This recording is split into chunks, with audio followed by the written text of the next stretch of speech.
Right, today's the 2nd of December, and I've had my copper coated, got prop shield on the propeller. It's only just been done, the 10 years is more or less expired, and I can see the old stuff coming through. It was meant to go in the water on 2 days' time, which is Wednesday. There's my bow thruster there, it's a Sleipner, and here I'm in the yard Spice Island Marine on 2nd of December. So at the front of the boat, there's a Lofrans 1000 bow windlass. There's a Sleipner bow thruster, and everything's just been renewed. The copper coat, because it's 10 years has passed, it's coming through. On the back of the propeller you see prop shield rather.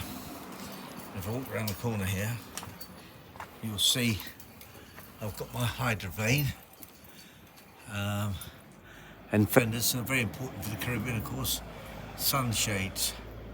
I've got two sizes, one a bit lower than the other, so it gives you a bit more shade, but you still look out. But these ones are better because they keep the sun really off.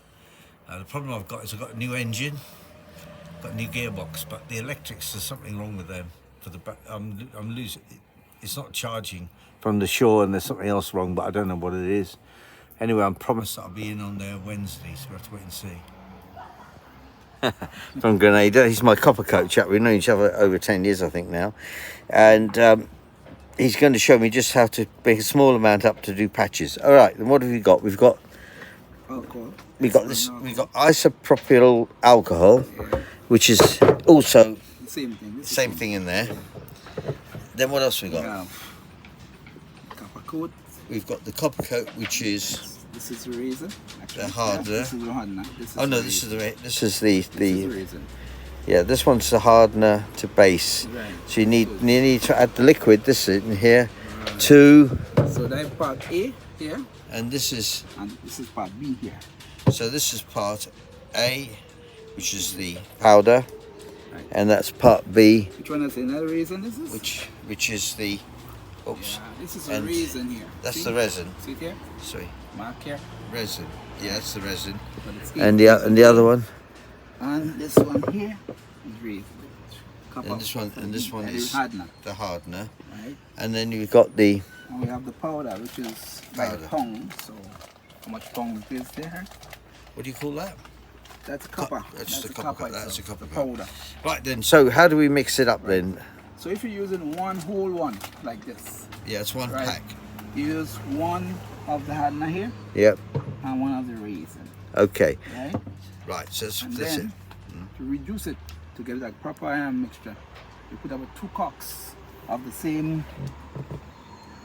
2 cups of that. 2 cocks. Right. You see it? Oh, 2 heads. Yeah. Two of the red bits, caps. Right. With 2 of that to just list like knock down the thickness. Right? Yeah. So how are you going to measure that now for the just the underneath the hull? But this here now, you see we got a quarter here. Yeah.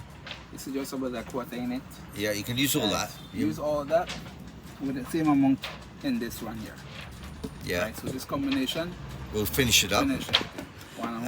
And how much of the powder are you going to use? You're going to use just about a quarter in the powder the same way.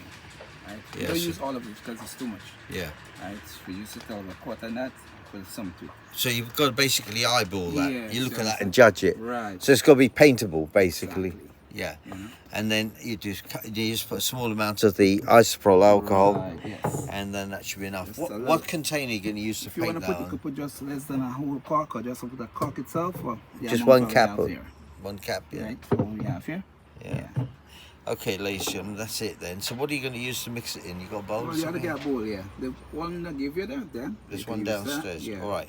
So I've got to get a bowl, and it'll be mixed up, and the boat's going to be lifted. When they lift it, and then we'll do that. Yeah, 2 o'clock. He'll just put a roller underneath the bits, underneath the keel. But we need to take a little pool, because if you don't pull and go young in the water, it can still evaporate because of it's not for water. Because water now can make it. So say that again then, Hans. The water itself is what we could clean the brushes and everything with. It's bad for the copper when you put it on. Yeah. So Because if things like rain come and whatever things like that, it will wash it out. So what are you going to do then? So you just put But it on if you have to put fast? it on now, we had to put it on early enough for it to be able to hold. And so when you put it on, whatever, you don't have that. But that is under the keel, so that's a different story. Yeah. So so the bit under the keel, we'll put it on. It'll be about half an hour to 45 minutes before it gets in the water. That'll be enough to just basically. Yeah, just dry to hold it. it out. Yeah. But you can't do much about that, of No, course. no. Okay. Thank you for that, Hans. Yeah. Thank you, everybody.